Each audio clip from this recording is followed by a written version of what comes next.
어제 박근혜 대통령이 부동산 3법 등 경제 법안 처리 지연을 두고 불어터진 국수에 비유하면서 정치권을 애들러 비판했습니다. 이와 함께 경제 활성화 법안의 통과를 촉구하기도 했지요.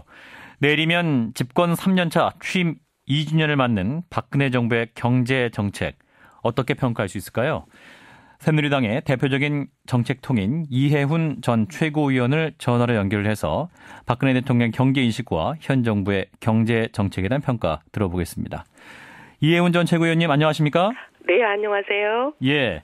자, 어제 박근혜 대통령이 지금 우리 경제 상황을 불어터진 국수를 먹는 것으로 비유를 했고, 이 비유는 이제 부동산 3법 등을 국회가 빨리 처리했다면 경기 회복에 더 큰 도움이 됐을 것이다. 이런 인식에 기인한 것으로 보이는데요. 이 같은 인식 어떻게 보십니까?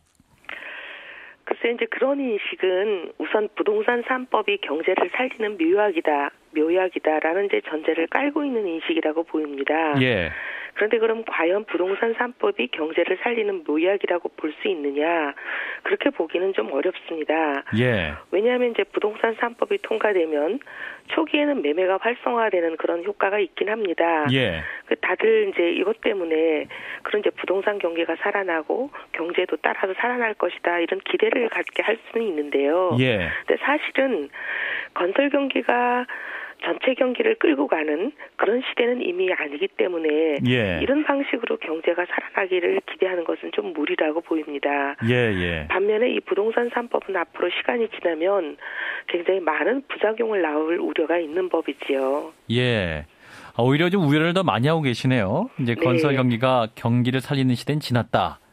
자, 그럼 또 어제 이제 대통령의 국수 발언을 보면 이제 현 경제 상황 책임을 국회로 돌렸다 이렇게도 봐야 할 텐데 국회 책임이 크다라는 지적엔 동의하십니까? 이제 좀 전에 말씀드린 대로 이제 경기 침체 주범이 국회다 이런 의미 아니겠습니까? 예. 근데 이게 두 가지 주장을 내포하고 있는 거죠. 부동산 3법이 경제를 살리는 묘약이다. 그리고 이 묘약을 국회가 늑장 처리하고 늑장 부리는 바람에 이 묘약의 약효가 떨어졌다. 이 두 가지 이제 주장을 내포하고 있는 것인데요. 예. 여기 이제 동의를 하려면 첫 주장인 이제 부동산 3법이 경제를 살리는 묘약이다. 이게 이제 동의가 돼야 되는데 조금 전에 말씀드린 대로 그렇게 보기가 어렵습니다. 예. 그러면 국회 책임이라는 지적도 역시 틀린 말씀이다라는 그렇게 생각할 수 있을 것 같은데요.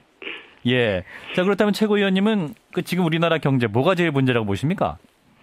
내수가 살아나지 않는 부분이 제일 문제인데 이 내수를 이제 부동산 경기로 살리기는 좀 어렵습니다. 왜냐하면 지금 이 부동산 3법은 집값도 올리고 전세값도 올리는 효과를 가져오고 있거든요. 그렇죠. 오히려 서민들이 지금 주머니가 비어서 사고 싶은 물건들을 살 수 없기 때문에 내수가 침체되는 것입니다. 근데 수출은 잘 되고 있거든요. 우리 경제 GDP를 놓고 보면 4분의 3은 수출로 벌어들이고 4분의 1이 이제 내수로 벌어들여야 되는 건데 이 4분의 3인 수출은 잘 나가고 있고 그렇게 큰 문제가 없는데 왜 경제가 전체 안 좋으냐? 내수가 그만큼 안 좋습니다.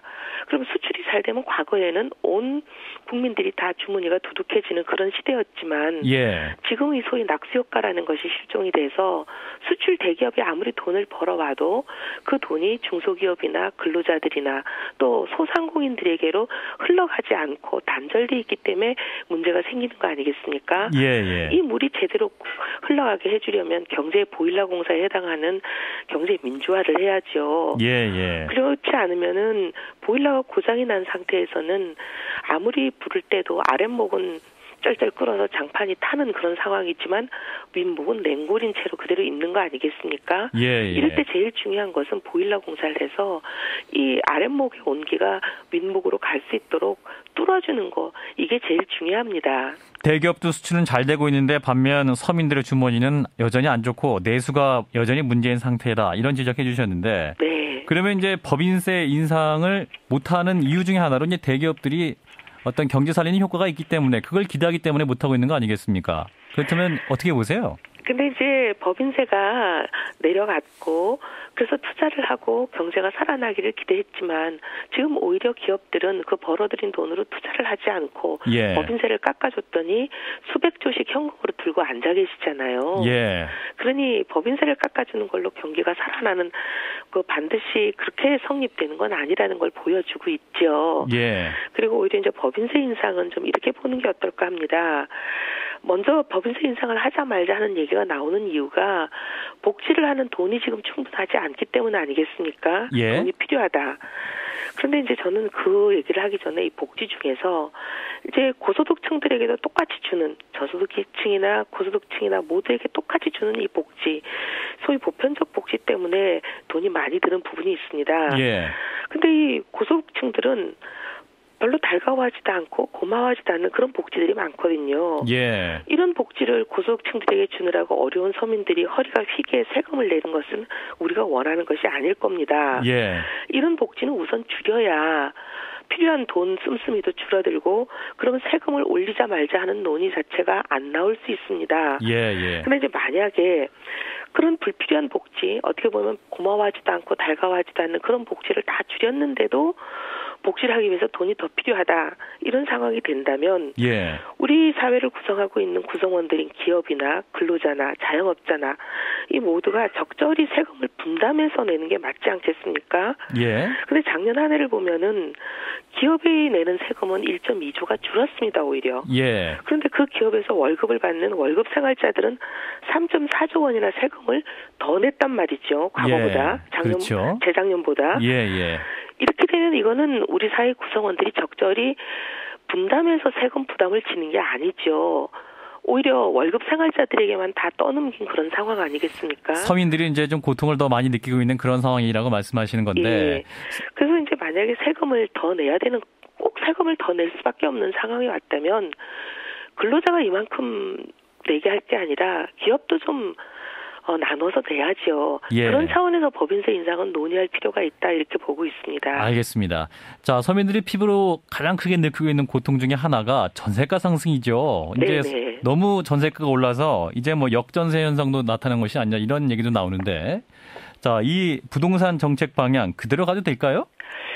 사실 이제 아까 전세 역전 현상이 일어났다 그러셨는데 예. 전세값이 집값보다 비싸질 거라고 많은 전문가들이 우려하는데요. 이미 강남 지역의 어떤 아파트는 30평형대의 경우 전세값이 집값을 넘어섰습니다. 이미. 아, 그렇군요. 예. 예. 이런 일들이 이제 점점 더 심해질 징후가 보이죠. 근데 전세값이 지금 오르는 것은 어떻게 보면 부동산 3법의 효과입니다. 예. 부동산 3법이라는 것은 전세 물량은 줄어들게 하는 반면에 전셋집을 구하는 사람을 많이 늘려놓는 그런 정책이거든요. 예. 보시면 알겠지만 이제 초과이익 환수제 이것을 당분간 폐지한 거잖아요. 예. 재건축을 하는 사람들이 이익을 많이 남기던 그런 상황이면 그 이익을 초과이익이 되는 거는 국가가 환수했습니다. 지금까지는. 그런데 이걸 당분간 폐지한다는 얘기이기 때문에 초과 이익을 얼마든지 낼 수 있는 거고 집을 얼마든지 비싸게 팔면 팔 수 있는 그런 상황이 된 겁니다. 그런 문제가 좀 문제가 크다라는 말씀이신데. 예. 그러니까 이게 집값이 오를 수밖에 없는 거죠. 예.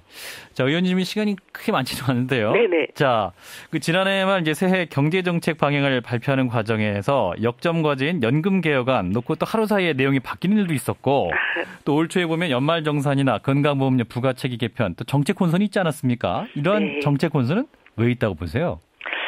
저는 좀 참모들이 대통령께 정확하게 보고를 드렸으면 좋겠습니다. 예. 지난 연말정산 파동 때 이제 아주 대표적인 사례가 보여졌는데요.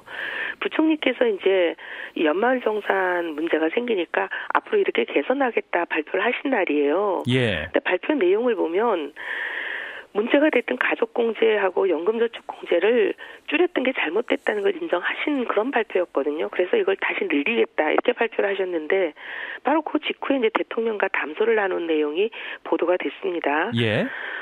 잘 발표를 하고 왔냐, 대통령이 국민들이 뭘 오해했는지 정확히 알도록 제대로 설명을 했냐 이렇게 물어보시니까 부총리가 잘 설명했다. 이제는 국민들이 오해하지 않을 거다.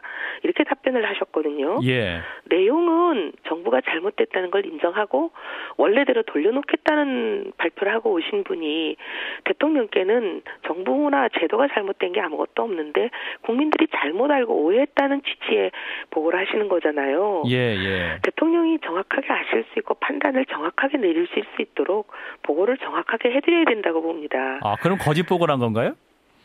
뭐 거짓 보고라고 말씀하기 그렇지만 어쨌든 좀 사실과 다르게 보고를 사실과 다르게 했다. 있죠. 예.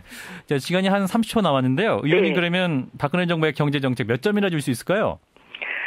뭐 아직 경제가 살아난 상황이 아니기 때문에 성과가 나온 건 아니잖아요. 예. 성과가 나오지도 않았는데 점수를 드리기는 그렇네요. 예, 알겠습니다. 자, 그러면 가장 역점을 두고 추진해야 될 경제 개혁 과제 짧게 말씀해 주신다면?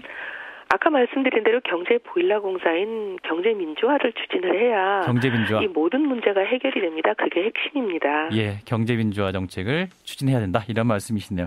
네, 목소리 안 좋으신데 열심히 해주셨습니다. 감사합니다, 의원님. 감사합니다. 네, 새누리당 이혜훈 전 최고위원이었습니다.